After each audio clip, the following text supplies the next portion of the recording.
Okay. All right. Good afternoon, everyone. Joseph Chacon, Chief of Police here. I'm joined here this afternoon by Assistant City Manager Ray Arellano, as well as members of our executive staff. I'm here to provide an update on the investigation into the street takeover incident, also known as a sideshow, that took place on Saturday, February the 18th. I'll begin by saying that I felt that we needed to have additional information to be able to provide prior to having this press conference. And the investigation has been ongoing, and that is why it has taken till today to have this press conference. This has been a large-scale, comprehensive investigation, and that investigation still continues. However, there is additional information that can be provided today that will help to understand what APD has been doing and the progress that has been made. Let me start by recapping the information that we have already provided. This began Saturday night at approximately 9 p.m. At 9:01 p.m., our 911 call center received a call of 5 vehicles blocking the intersection at Barton Springs and South Lamar and doing donuts. At 9:02 p.m., multiple callers began calling 911, stating there were more vehicles, they were racing, shooting off fireworks, circling the intersection, running red lights, and blocking traffic. At this time, there were no units available in that patrol sector, and units from an adjoining sector had to respond, which led to a longer response time. The first unit was dispatched at 9:14 p.m. and arrived at 9:23 p.m. Once on scene, the officer saw hundreds of people and many vehicles driving erratically and in some cases dangerously, and that they had taken over that intersection. Additional units were required before attempting to insert themselves into the crowd in an attempt to disperse that crowd.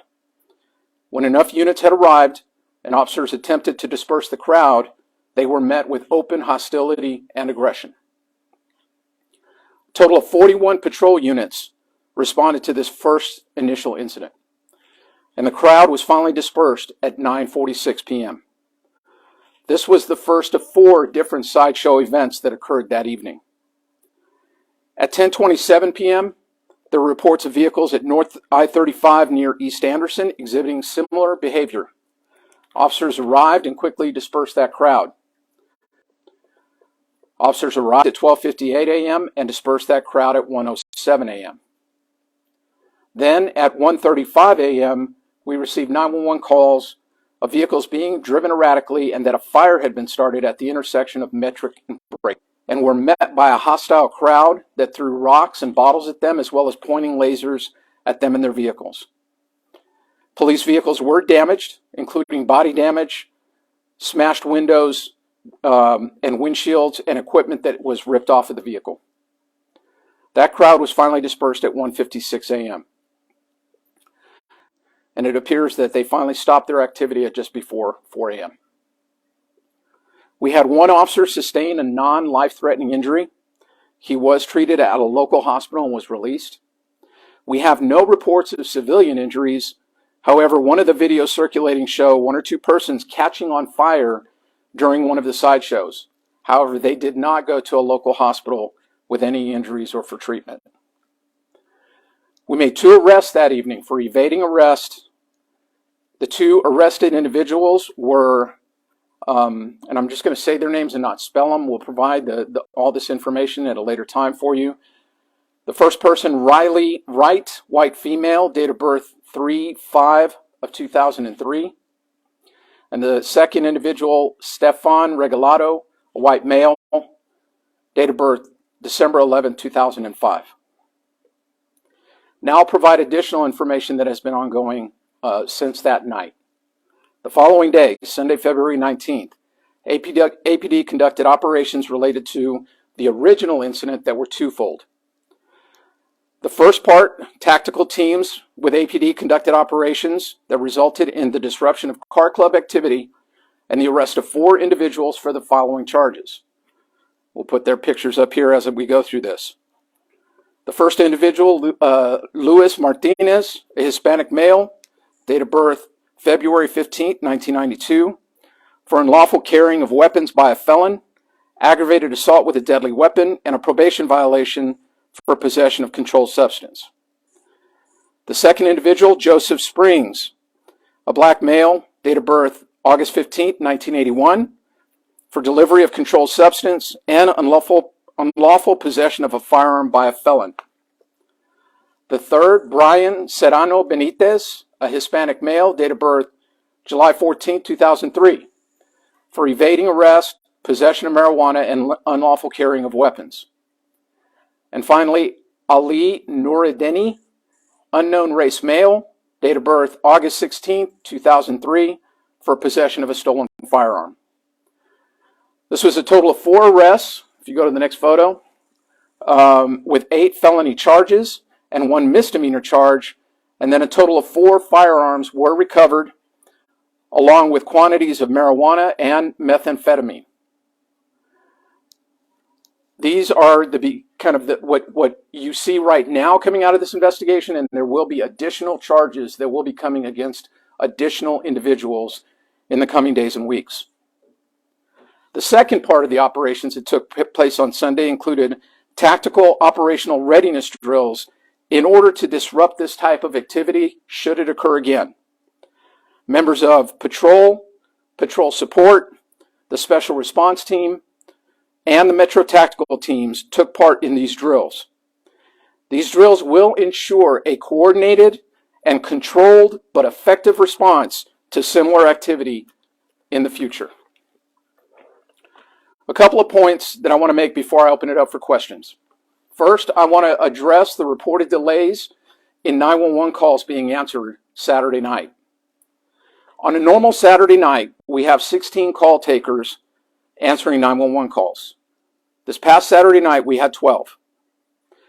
At 10 p.m., that regular number of call takers drops to 12, and we had 7 on duty starting at 10 p.m. As you can see, we had a fewer number of call takers than normal and a highly elevated number of 911 calls coming in. From 9 p.m. to 10 p.m. Saturday night, we had 390 calls come into the 911 call center. From 9 p.m. to 9:30 p.m. alone, we had 266 calls. As a point of reference, for the same time period, 1 week earlier, Saturday night, we had 65 calls come into the 911 call center. This elevated number resulted in very long hold times, the longest being just over 27 minutes. This is obviously unacceptable, and we have been working on the call taking issue for quite some time. We've made strides and are getting more applicants than at any time in recent history, but it takes time to hire them and to train them, and as you can see, we still have shortages. I also want to address questions that arose about our knowledge that this might happen if we had that knowledge prior to the event. On Friday night, February 17th, just before 10 p.m., we received a call into our call-taking center from the San Antonio Police Department about a possible street takeover on Saturday the following night. That was the extent of the tip. There was no other information, including who was involved, where it would take place, at what time, or any other information that might be verifiable. This weak intelligence was shared with the Austin Regional Intelligence Center, and they were unable to verify or provide further information related to the tip. The tip was passed to patrol, but due to the vague nature of the tip, there was not much that could be done to staff up or to deploy prior to the event occurrence. We know from our experience that these groups are using private and encrypted chat applications and direct messages, and many times our intelligence folks have no visibility at all into the communications. This led to the difficulty in identifying these groups in advance. Finally, I want to take a moment to thank all of the law enforcement agencies and partners that assisted in this investigation, particularly the Travis County Sheriff's Office and the Texas Department of Public Safety. There is a list of folks who were involved in this investigation, continue to be involved in the investigation, including the New Braunfels PD, San Marcos PD, Bexar County Sheriff's Office, San Antonio PD, Hays County Sheriff's Department, Live Oak PD, Selma PD, and the Dallas Police Department. As I've said, this is still an open and ongoing investigation, and the information that I may be able to further provide may be limited. I'll end my comments by simply putting up support for our men and women who faced incredible danger that night with very large crowds that were intent on harming them. And yet they stood the course and did what needed to be done to ensure public safety and to disrupt their activities. I assure you that that is what will happen moving forward. Our officers will be there, will be ready. The plans are in place to disrupt this type of activity. And even as we head into Spring Festival, which is coming up in a few weeks, we are fully staffed from a security perspective for Spring Festival and South by Southwest. And we will have teams deployed should this type of activity occur. My strong message to those individuals who want to do this: don't do it. You will find yourself arrested, your vehicles impounded, and whatever charges are applicable will be forthcoming. So with that, I'll take a few questions. So you have a two-part question. Other cities like Houston and Dallas have specific task force, like teams that really dive into this. Is that something that you all would consider? And going off of the next part is, you mentioned TCSO and DPS. Are you guys going to call on them to help enforce these types of crimes? We would call on Travis County and DPS to assist us in the future should this happen. My staffing levels are not at a point right now where I can create another specialized unit. What we have to do is use these multidisciplinary, multi-departmental teams to come together, to operationally drill together, and prepare to be able to disrupt in a very controlled manner. I think what you saw that night was our officers that, had they been fully swarmed, who knows what might have happened. They had to back out of situations, de-escalate the situations, and then regroup to be able to further disrupt without serious injury coming to anyone. So we will continue to do that. And quickly, I know the 911 call center was seeing about 7 people. I think you said around 10 p.m., 12 in total. When it comes to officers, how is staffing looking that night in terms of units out on the streets? I don't have the full number, but I can tell you that on any given night, we are going out understaffed right now. And I'm talking about minimum staffing levels. I'm not even talking about optimal staffing levels. We're usually below that minimum staffing level. So because of that, I've had to be moving people from specialized units and from investigations back to patrol temporarily on short-term basis to answer 911 calls, and then go back to their regular assignments. And that, I'm sure, is what we were facing that night as well. Chief, is there anything in particular that you think, at least with the staffing that you have, can be implemented to avoid this happening again, especially when we're talking about busy street intersections? So what I will say is that without going too much in or compromising the integrity of the investigation, we have much greater visibility into into the people that were involved based on the arrests that we have made, as well as all of the investigation that has been going on since then. And what we're hoping is that we're going to have better intel coming in ahead of time to be able to pre-deploy and to quickly quell any kind of sideshow events that might happen in the future. The mayor mentioned working with you on a temporary solution to address the 911 hold times. What would that look like? We've been working to see how we can do some temporary fixes. What makes it incredibly tough is that 911 call takers are mandated by state law to be TCOL, or our licensing board, have a license to be able to do it, as well as to be able to pass all of the background checks that are needed to be able to access criminal justice information. So those two things make it tough to hire people. That's why it has been tougher than maybe hiring in other departments or for other types of functions. Believe me, we are being as creative as we can to get as many folks, including not only holding people over from previous shifts, hiring very heavily on overtime, but I even have sworn staff that is in the 911 call center taking 911 calls right now instead of being out on the street. The officer that was injured, how's he doing today? He is doing fine. There's going to be some follow-up that's going to be required, but he should fully recover. We've had some folks reach out to us and say that they have experienced these street takeovers previously. For example, one on the 360 3 weeks ago. Are you all aware of that? And was anything done at that time to make sure that this didn't happen?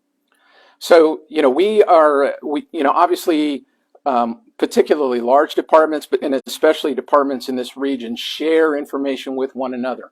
Even I, at the position that I am, which I don't have visibility into everything, have seen these things happen in other large cities such as Dallas and Houston.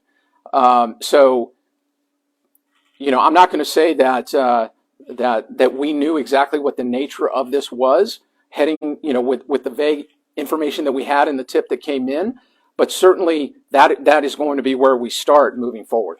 Do you have any indication of where these groups came from? The GPS affidavit said that the man that they arrested was from Dallas. I don't have addresses on them. I'm sorry. Chief, you mentioned the 41 patrol units responded to the initial incident. Do you know how many responded to all the incidents in total, and also by patrol units? Is that one officer? Is that a couple? Generally, it's one officer in each patrol unit. Sometimes the officers are doubled up. I don't have the numbers for the other incidents, but all of the other incidents were smaller than that first one. One more point of clarification. You were mentioning the 65 calls to 911 last Saturday night compared to this Saturday night. Was that 65 compared to the around 300 over the course of an hour, or around 200? So the 65 is compared to that half hour that I said we had 266 calls. I think one of the big things our viewers are asking is South by, obviously coming up, you touched on this. When we're looking at, your team's going out with minimal staffing right now, and I understand that's just the situation that you're dealt with right now. When you say you're going to be fully staffed for South by, does that mean those partnerships with DPS, TCSO, area departments? What does that look like? So generally, we've been able to take our own staff and to fully staff South by with it. We always receive help from DPS and from Travis County, and we'll gladly accept that aid. But when I say that we're 100% staffed, you'll have a local officer, whether that's us, Travis County, or DPS, that is working that event. And I'm so sorry, was it 260 from 9 to 9:30? 266 from 9 to 9:30. Gotcha, thank you so much. Yep. All right, thank you all very much. Appreciate your time. Sure.